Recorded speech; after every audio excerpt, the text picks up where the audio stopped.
Shalom, Markibel, mari kita belajar di channel Sekolah Kehidupan, sekolah yang tidak ada tamat-tamatnya ini, karena dalam kehidupan kita belajar dan terus belajar sampai Tuhan memanggil kita.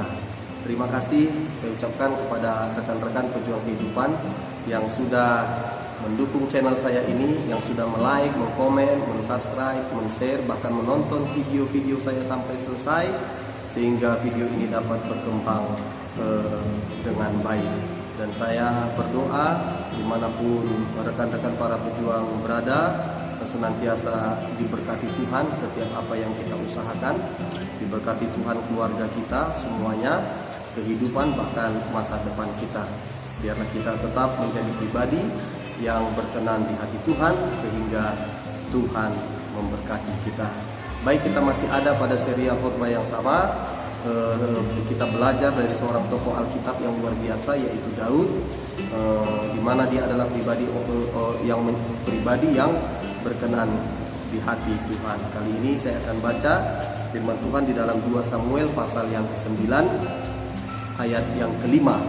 Dimulai, saya akan baca bagi kita. Sesudah itu Raja Daud menyuruh mengambil dia dari rumah Makir bin Amiel dari Lodebar, dan Mephiboset bin Yonatan bin Saul masuk menghadap Daud. Ia sujud dan menyembah. Kata Daud, "Mephiboset." Jawabnya, "Inilah hamba tuanku." Kemudian berkatalah Daud kepadanya, "Janganlah takut, sebab aku pasti akan menunjukkan kasihku kepadamu oleh karena Yonatan ayahmu. Aku akan mengembalikan kepadamu segala ladang Saul nenekmu, dan engkau akan tetap makan sehidangan dengan aku." Lalu sujudlah Mephiboset dan berkata, "Apakah hambamu ini sehingga engkau menghiraukan anjing mati seperti aku?" Wah, luar biasa ya. Ini ceritanya, semua keluarga Saul sudah mati. Tinggal satu orang lagi, cucu Saul, yaitu anak Yonatan. Kita tahu Yonatan adalah sahabat karib dari Daud. Nah, anak Yonatan ini bernama Mephiboset. Ya, Mephiboset dia seorang yang cacat, yang lumpuh kakinya. Nah, ketika Daud bilang, "Masih ada nggak keturunan dari Saul?" Maka ada seorang bilang, "Ada, namanya Mephiboset." "Siapa Mephiboset?" "Itu anak Yonatan." "Apa? Anak Yonatan? Panggil dia ke sini." Maka dipanggillah Mephiboset menghadap Raja Daud. Nah, Mephiboset sudah takut duluan nih, karena dia tahu keluarga Daud dengan keluarga Saul kan musuh bebuyutan. Tetapi Daud bilang, "Mephiboset, jangan kau takut, ya. Kau akan mendapat kasih dariku, dan kau akan tetap makan semeja dengan aku karena ayahmu Yonatan."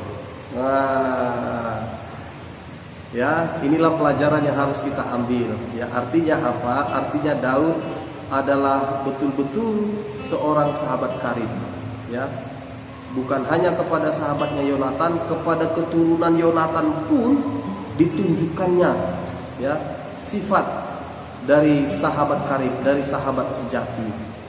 Ya, mari kita belajar seperti Daud. Ya, Daud adalah pribadi dia adalah pribadi yang tahu membalas budi. Ya, dia banyak hutang budi, dia banyak hutang nyawa terhadap Yonatan. Yonatan memberitahu setiap apa yang dirancangkan oleh ayahnya terhadap Daud. Ketika Daud mau dibunuh, Yonatan kasih tahu. Ketika Daud sedang direncanakan sesuatu, Yonatan kasih tahu. Artinya Daud hutang budi terhadap Yonatan. Artinya Daud hutang budi, ya, hutang nyawa bahkan terhadap Yonatan. Nah, karenanya Daud adalah pribadi yang tahu diri. Daud adalah pribadi yang tahu membalas budi, ya, kepada sahabat karibnya itu Yonatan. Ya, sekalipun Yonatan sudah meninggal, maka diturunkannya itu kepada anak Yonatan, Mephiboset, sehingga harta kekayaan, ladang-ladang Saul, ya, rumah Saul, pokoknya harta kekayaan Saul semua diberikan Daud kepada Mephiboset. Ya, ini luar biasa, ini sangat luar biasa. Kita belajar supaya kita menjadi pribadi yang tahu membalas budi. Kita tidak sukses sendiri, kita tidak berhasil sendiri. Ada orang-orang yang berjasa dalam keberhasilan kita. Ya, ada orang-orang yang berkorban ya dalam karir dan pekerjaan kita.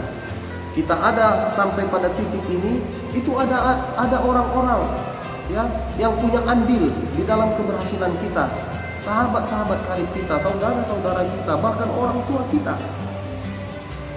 Ya, karenanya mari kita belajar seperti Daud. Kita harus jadi pribadi yang tahu balas budi. Nah, ketika Daud sudah berada pada posisi puncak, yaitu sebagai raja, maka dia balas budi. Karena dia hutang budi dan hutang nyawa terhadap Yonatan, dan dia balaskan itu kepada anak Yonatan. Dia kasih kehormatan, apa itu? Makan satu meja dengan dia. Itu kan satu kehormatan yang besar. Coba kita bayangkan, sempat kalau Pak Presiden bilang sama kita ini makan satu meja dengan dia, waduh. Ya, bukan soal makanannya Pak, tapi soal penghormatannya. Mengapa Daud lakukan itu? Itulah tanda dia hormat kepada Yonatan, sahabat karibnya itu.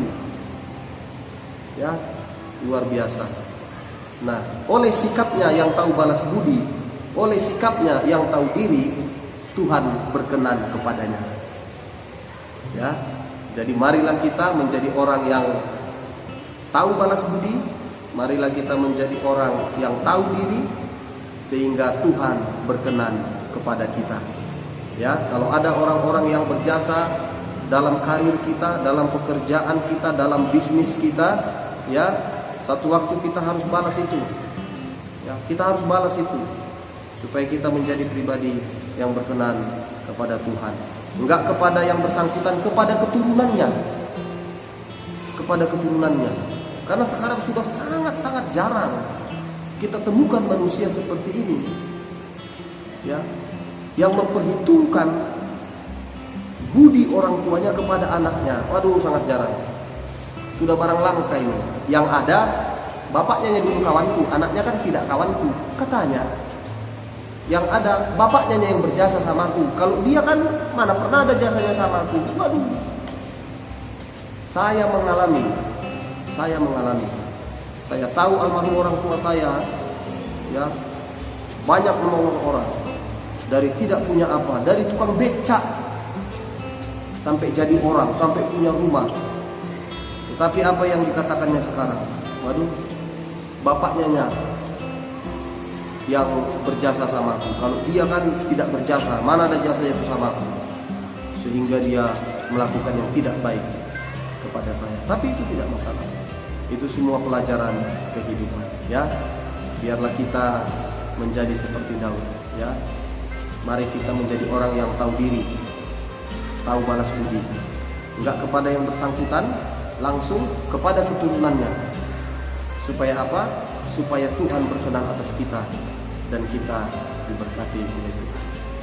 Ya, jadi demikianlah pelajaran kehidupan kali ini, sehingga ini bisa kita implementasikan, kita praktekkan, sehingga kita berkenan di hadapan Tuhan. Demikian, Tuhan Yesus memberkati. Shalom.